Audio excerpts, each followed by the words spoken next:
welcome back to Bits and Bobs. In today's video we're talking about the history of the modern sixpence. By modern sixpence we mean no hammered sixpences, because they're all different weights and shapes and sizes, and also none of the early milled hammered sixpences, which were bigger and irregular. The first modern sixpence was struck in 1816 during the recoinage of George III, and here's the design. It features a crowned Hanoverian shield encircled by a garter on the coin. The 1816 is on the obverse of the coin here.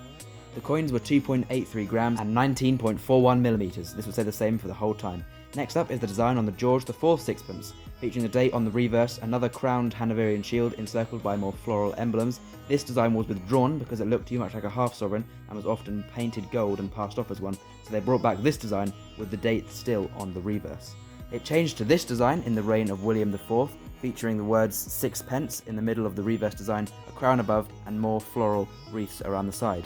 This design was also used on the coins of Queen Victoria for the first 50 years of her reign, but to celebrate the Golden Jubilee in 1887, they made this design, very similar to the first one, featuring a new shield though, and a smaller crown.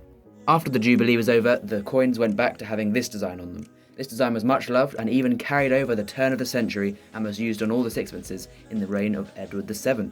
But finally a change was to come in the reign of George V, who introduced this coin. We see a lion on the crown of England with the words around the side.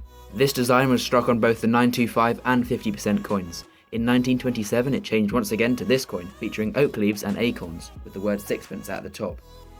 The design changed at the start of the reign of George VI, featuring his initials crowned and the words around the side once again, with the date either side. A very similar update design was released in 1950, featuring the initials crowned once again with some subtle changes to the design. But then Elizabeth II took the throne and changed the design once again, featuring the 4 emblems of each country, rather like the £1 coin we have today. This design lasted until no more sixpences were struck for circulation, and the last year being 1967. However, in modern times, Christmas sixpences have been released in gold and silver proof, released each year at Christmas with the new date on for a Christmas celebration for collectors. And so there we go, that is the history of the modern sixpence. All in all, there are 12 types. Comment down below how many of the 12 you have in your collection. But thank you for watching, thank you for 300 subscribers, and we hope to see you soon in our next video.